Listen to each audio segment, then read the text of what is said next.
हर घर तिरंगा मुहिम के तहत गुलमर्ग में मेगा तिरंगा रैली का इनेकाद किया गया, जिसमें मकामी लोगों, सयाहों, सरकारी मुलाजमीन, सिक्योरिटी एहलकारों और सयाहती शोबे से वाबस्ता अफराद समेत सैकड़ों अफराद ने शिरकत की। रैली को गुलमर्ग गंडोला बेस स्टेशन से डिप्टी कमिश्नर बारामूला सैयद फखरुद्दीन हामिद और SSP बारामूला गुरिंदर पाल सिंह ने हरी झंडी दिखाकर रवाना किया। इस मौके पर CO Gulmarg development authority Tariq Hussain Naik, SDM Gulmarg, tehsildar Tangmarg और दीगर अफसरान भी मौजूद थे। शुरका ने हाथों में तिरंगा उठा कर गुलमर्ग के बालाई इलाकों की जानिब रवाना हुए और अफरवट पर रैली इख्तिताम पजीर हुई। 18 राष्ट्रीय राइफल्स, जम्मू कश्मीर पुलिस, मुख्तलिफ सरकारी महकमों के मुलाजमीन और मकामी स्टेक होल्डर्स ने भी प्रोग्राम में हिस्सा लिया।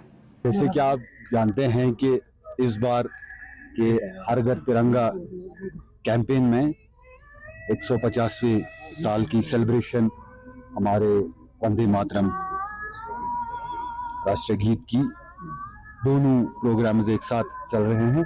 उसी सिलसिले में यहाँ पे आज अफरवट में हमारे आर्मी के साथ और यहाँ के CO PDA हमारे CO गुलमर्ग डेवलपमेंट अथॉरिटी के साथ, पुलिस की पूरी नफरी के साथ एडमिनिस्ट्रेशन ने एक प्रोग्राम किया। ये 17 तक ये कैंपेन चलेगी और बाकी देश के बाकी अजला की तरह बारामूला में भी इसमें बढ़ चढ़ की शिरकत हो रही है और खासकर जो नौजवान तबका इसमें शामिल हुआ है। आज आपने देखा यहाँ के लोकल सारे स्टेक होल्डर्स, तो ये दिखाता है कि हुब्बुल वतनी का जो जज्बा है वो बारामूला में कितना गहरा है और यही हम आशा करेंगे कि इस जज्बे को अपने जिले के लिए, अपनी यूटी के लिए और अपने देश के लिए कैसे बेहतर तरीके से हम इस्तेमाल करें और ताकि हमारा देश और आगे तरक्की करे और आगे बढ़े। लोग यहाँ से महाराष्ट्र से आए हैं, पुणे से गुलमर्ग घूमने के लिए एंड यहाँ पे काफी अच्छा प्रोग्राम किया इन्होंने 15 अगस्त के लिए।